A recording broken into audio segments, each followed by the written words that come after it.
The reason we have picked up this particular plot is because of its location. If you see, it's a quiet village in Goa. When Akib came to me, it was clearly told it would be a house for selling purposes. And the selling point would be the Goan ethos of, light and ventilation, living comfortably in a holiday home.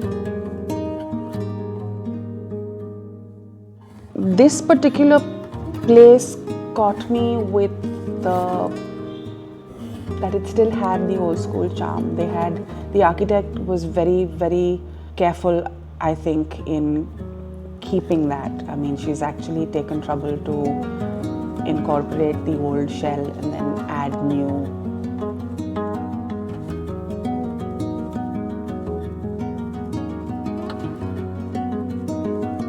We wanted to restore this house as much as possible and rebuild it in a connecting way where a family can enjoy it.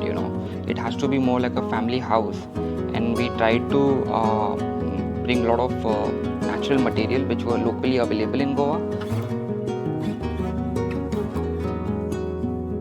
The staircase that you see is the one that actually binds the whole.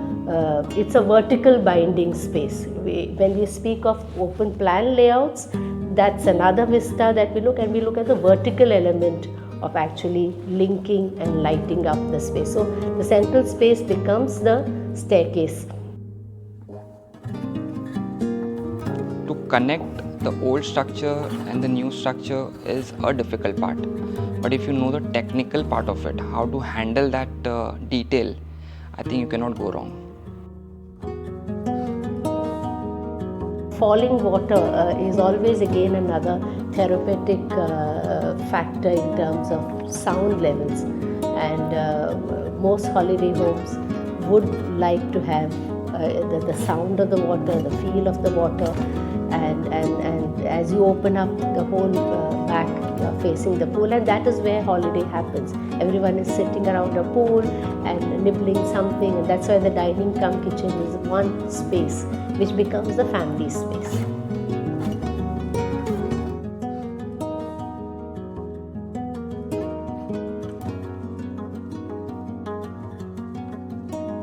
All the windows, doors have these beautiful moldings has been incorporated from the Portuguese. It's the inspiration what we have taken from the Portuguese houses. The beauty about this place is that every bedroom has an ensuite bathroom.